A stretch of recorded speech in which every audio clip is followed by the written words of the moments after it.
Hi there, Heather Steves here, and today I want to share with you how I created a 6x8 double page layout based on this photo of a 12 by 12 double page scrapbook layout using this long retired 3x3 card kit.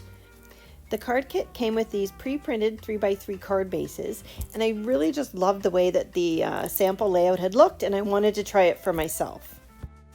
So I started out by cutting my 6x8 white daisy base pages, and then I pulled out sea glass to use for my cardstock mats. So the original layout would have been based on 3x3 squares because that's the size of those card bases. But since my layout is a lot smaller, I decided that I would base it on 2x2 photos. So I did a sketch ahead of time so that I kind of knew what I was doing. And I'm cutting the card bases down so that they're just slightly bigger than the 2x2 so that they just show through slightly around the photos. And I'm just kind of playing around with how they're going to sit on this page and trying to figure out what colors are going to go where. So I think one of the reasons that I really liked the original layout was because of these little striped card bases. I like the way that the lines are on there and you can see the edges. So I'm just cutting those and I'm fiddling around with how they're sitting on there. And then I realize that I don't like the way it's looking, and I think it's because that's just one big piece of the sea glass. So I've cut those up so that you can actually see the definition between each one of them, and hoping that that's going to make it look a little bit more appealing to me.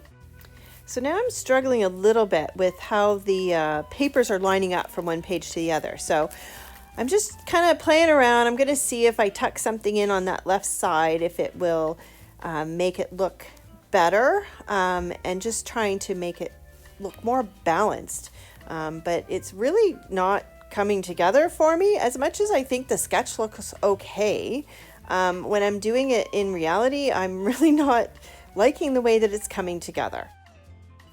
So next I thought maybe if I mat this 3x4 photo, that will help to kind of pull things together. The pink didn't look good at all, so I pulled out the purple and that looks much better.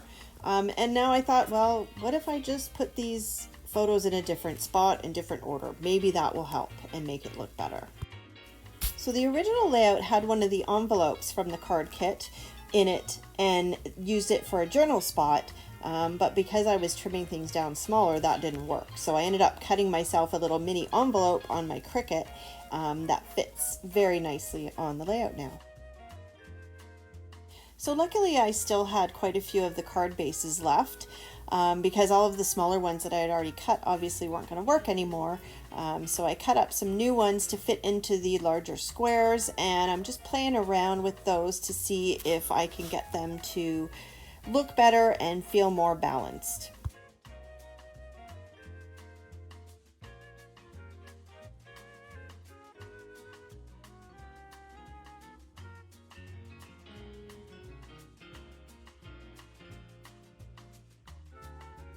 So my next step was to take all of the sea gloss cardstock mats and to distress the edges. So this really helps with some definition, and even though they're being all butted up against each other, it will show a bit of the white core and it just adds some nice detail. You can see a little bit of the close-up, but you can better see the ones that are down lower in my hand there. And so now I'm just placing them back on here. I played around again with the placement of everything, and I'm just trying to get it kind of finalized here. I still having a bit of a struggle deciding on what to do on that left page.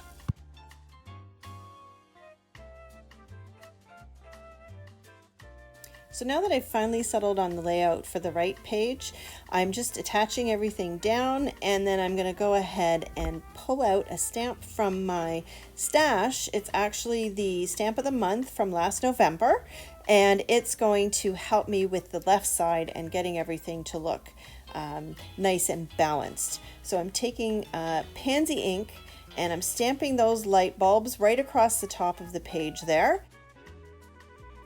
Now I can attach my mats down, lining them up nicely, you see, with the right side page. And then when I put these down, that leaves me a nice little spot for another stamp, which actually is now my title, which again I stamped in the Pansy ink.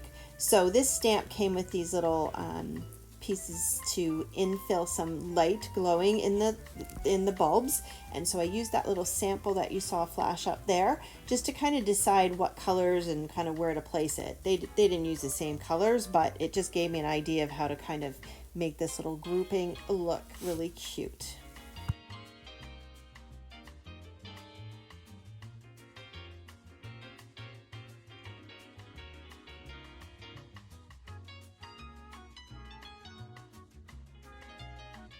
Next, I took this heart border from the stamp set and I stamped it in Pansy ink on the right page. It just created a lot more balance through the two pages by doing that.